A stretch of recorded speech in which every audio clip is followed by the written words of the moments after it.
Hello everyone, সবাই কেমন আছেন? আশা করি সবাই ভালো আছেন। আমিও ভালো আছি আলহামদুলিল্লাহ।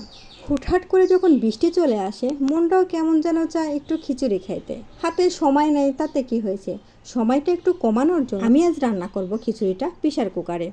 চলুন কথা না বাড়িয়ে মূল রেসিপিতে চলে যাই। আমি এই খিচুড়ি রান্না করার জন্য এখানে 2 কাপ চাউল নিয়ে নিয়েছি এবং 2 কাপ মিক্সড ডাউল নিয়ে নিয়েছি। এখানে মিক্স বলতে মসুর এবং মুগ ডালটা নিয়েছি। আপনারা চাইলে আরও ডাউল ব্যবহার করতে পারেন। আমি চালটাকে খুব ভালো করে ধুয়ে নিয়েছি। এবার আমি প্রেসার কুকারের মধ্যে দিয়ে দিচ্ছি সেই ধুয়ে রাখা চাউলগুলো। এবার দিয়ে দিচ্ছি পেঁয়াজ কুচি, 4 পিস মরিচ আমি মাঝখান থেকে কেটে দিয়ে দিয়েছি, কয়েকটা রসুনের কোয়া,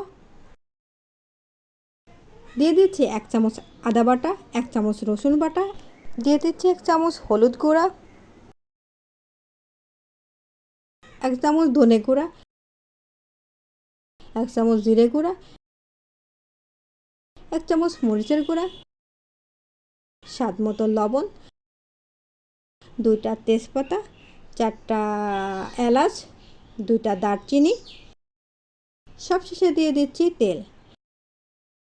আমি সবগুলো উপকরণকে খুব ভালো করে মিক্স করে নিচ্ছি। এমনভাবে মাখাবেন যাতে করে খিচুড়ির একটা সেন্ট আপনার মাখানোর সাথেই চলে আসে। এবার মাখানো হয়ে গেছে, আমি এবার দিয়ে দিচ্ছি পানি। চাল ডাল মিক্স করে 4 কাপ ব্যবহার করেছি, আমি পানি দিচ্ছি 7.5 কাপ, কারণ ডাউল সেদ্ধ হতে পানি একটু কম লাগে এই জন্য। এবার পানিটা দেওয়া হয়ে গেছে, আমি এখন প্রেসার কুকারে ঢাকনা লাগিয়ে চুলায় বসিয়ে দিচ্ছি।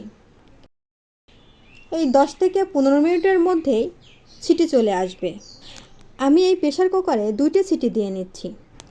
এবার 2টা সিটি চলে এসেছে, চুলাটা আমি অফ করে দিয়েছি। এবার দেখি খিচুড়িটা কেমন হলো। হুটহাটের রান্না, ওয়াও কি দারুণ দেখতে, অনেক সুন্দর হয়েছে। এবার আমি একটা চামচের সাহায্যে একটু মিক্স করে দিচ্ছি, উপর নিচ করে দিচ্ছি।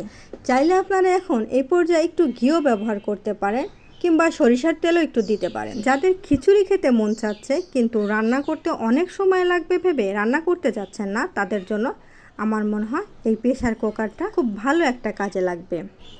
এবার খাওয়ার পালা, আমার প্লেট সাজানো শেষ, আমি এবার খেয়ে নেব। খিচুড়িটা খেতে কিন্তু অনেক মজা হয়েছে। আমার আজকের রেসিপিটা আপনাদের কেমন লাগলো আশা করি কমেন্টে জানাবেন।